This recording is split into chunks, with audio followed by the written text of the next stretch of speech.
आपने बहुत सही बात कही। उसको मैं सन 42 के आंदोलन से शुरू करता हूँ, जब हमारे पिता श्री राम शर्मा प्रेम ने गिरफ्तारी दी आज़ादी के आंदोलन में, भारत छोड़ो आंदोलन में। उन्होंने जेलों में कविताएं लिखी और एक अपना कर्तव्य पूरा किया। और जब देश आज़ाद हुआ तब उन्होंने 2 लाइनें कहीं जो मैं आपको सुना रहा हूँ कि तुम स्वतंत्रता के लिए लड़े, मिल गई तुम्हें। तुम स्वतंत्रता के लिए लड़े, मिल गई तुम्हें। अब समानता के लिए लड़ो, मिल जाएगी। ये एक स्वाधीनता सेनानी कवि ने कहा, जिन्होंने जेलों में रखा है। देहरादून में आके उन्होंने अंगारे जैसी एक पुस्तक लिखी, जिसकी भूमिका जयप्रकाश नारायण ने लिखी। राष्ट्रीय धारा के प्रमुख कवि रहे। BA सेकेंड ईयर कोर्स में श्री देव सुमन कविता पढ़ाई जाती है उनको, लेकिन उनका जो सोच था जन के प्रति, जनता के प्रति, वो ये था। उसके बाद उत्तराखंड आंदोलन हम लोगों ने जिस तरह से सबके साथ मिलकर हमने भागीदारी करी उसमें, तो उसमें मेरा एक लिखा हुआ गीत था जो जनगीत हो गया आगे चल के। लड़ के लेंगे, भेड़ के लेंगे, छीन के लेंगे उत्तराखंड, शहीदों की कसम हमें है, मिल के लेंगे उत्तराखंड। इस गीत को अगर आज भी दोबारा से पढ़ लिया जाए तो ऐसा लगेगा कि एक संघर्ष अभी बाकी है। उसमें 5 प थे: पानी, पलायन, पर्यावरण, पर्यटन और पहचान। इस पर केंद्रित वो गीत था। यही सेपरेट स्टेट की एक अवधारणा भी थी, बहुत सारी अवधारणाओं के साथ। पानी पर जो पंक्ति कही गई वो आप सुन लें: विकास की कहानी गांव से है दूर दूर क्यों, विकास की कहानी गांव से है दूर दूर क्यों, नदी पास है मगर ये पानी दूर दूर क्यों। ये ठेठ आंदोलन में आंदोलनकारियों ने गाया। आज की स्थिति क्या है? आज की स्थिति भी वही है।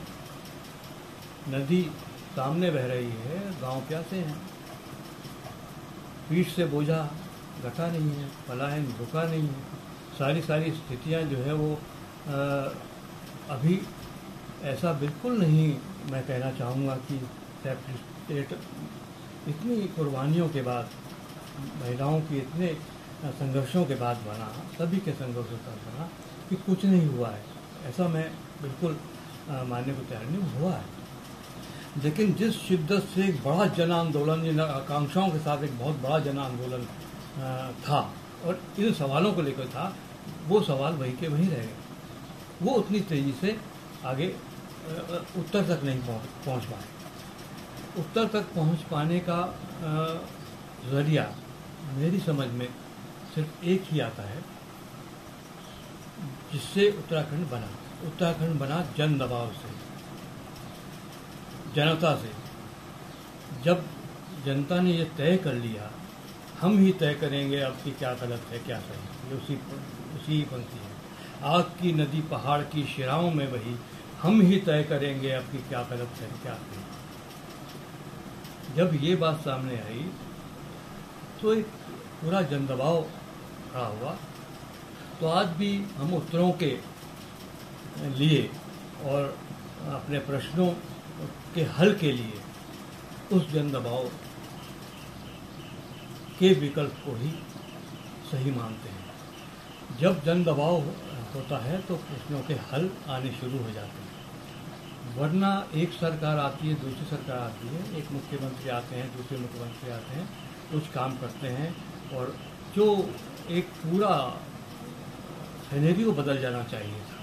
कोई कम समय नहीं है, ये बहुत लंबा समय हो चुका है। इस समय जो दशा और दिशा है उस पर विचार करना बहुत ज़रूरी है। और विचार करे जन दबाव। और अगर इस तरह का होता है तो सब लोग ये चाहते हैं कि प्रश्नों का उत्तर मिले, नहीं मिल रहा है, ये बड़ा दुर्भाग्य है और ये मिलना चाहिए। और कुछ लोग हैं जो आज भी ईमानदारी के साथ आंदोलन से ही जुड़े हैं। सेपरेट स्टेट बन गया, उत्तराखंड बने, लेकिन एक विचार नैनीताल से भी चला था और पूरे उत्तराखंड से चला था कि हमें ये भी सोचना होगा कि उत्तराखंड बने, लेकिन कैसा होगा उत्तराखंड। कैसा उतरा होगा उत्तराखंड की जो एक अवधारणा है वो आज भी बनी हुई है। आज सब लोग मिलके अगर उस सवालों को हल करने के लिए अपना योगदान देते हैं, और मुझे लगता है कि गांव शहरों में सब जगह, क्योंकि ये प्रदेश जो है वो देश को भी गवर्न कर सकता है। इसके अंदर जो पूरी पूरी क्षमताएं हैं वो पूरे देश को गवर्न कर सकती है। तो क्यों ना इसके जो सवाल हैं उसका हल सब मिल कर ढूंढ लें एक बार। और जितनी शहादतों के साथ ये बना है, जितनी इच्छाओं के साथ ये बना है, वो पूरा हो सकेगा।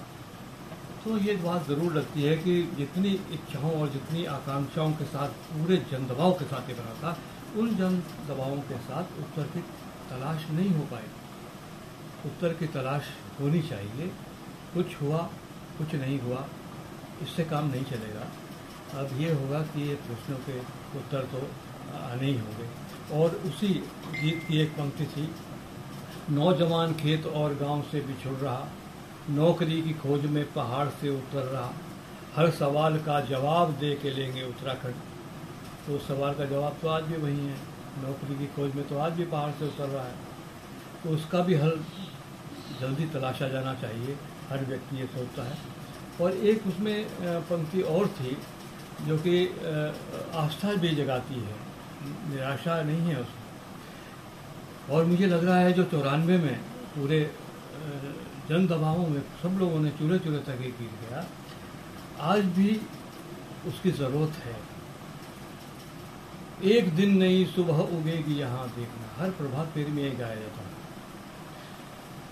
एक दिन नई सुबह उगेगी यहाँ देखना, दर्द भरी रात भी कटेगी यहाँ देखना, जीत के रुमाल को हिला के लेंगे उत्तराखंड, लड़ के लेंगे, भिड़ के लेंगे, छीन के लेंगे उत्तराखंड, शहीदों की कसम हमें है मिल के लेंगे उत्तराखंड।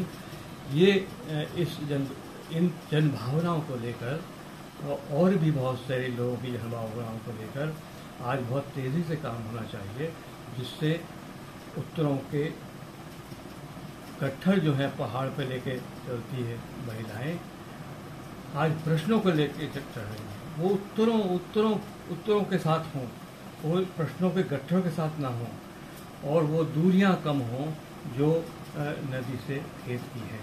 नदी से खेत एक प्रतीक हो सकता है। ये बहुत सारी दूरियां बन गई हैं, वो दूरियां दूर हो जाएं और एक ऐसा उत्तराखंड बन जाए जो जिसे हम कहते हैं कि हमारे सपनों का उत्तराखंड है। मुझे सिर्फ इतना ही कहना है कि जिस तरह से उत्तराखंड आंदोलन में सब लोग एक हो गए थे, सब वर्ग एक हो गए थे, चाहे वो व्यापारी हों, चाहे वो अध्यापक हों, स्त्री पुरुष युवा हों, सब लोग एकजुट होकर प्रश्नों का हल तलाशें और सब मिलकर तलाशें। सब में सब आ जाते हैं, सब लोग तलाशें, जिससे उत्तराखंड राज्य की वो अवधारणा पूरी हो सके और सबके उत्तराखंड की जो अवधारणा है, सपनों के उत्तराखंड की अवधारणा है, वो पूरी हो सके, ऐसा मैं चाहता हूँ।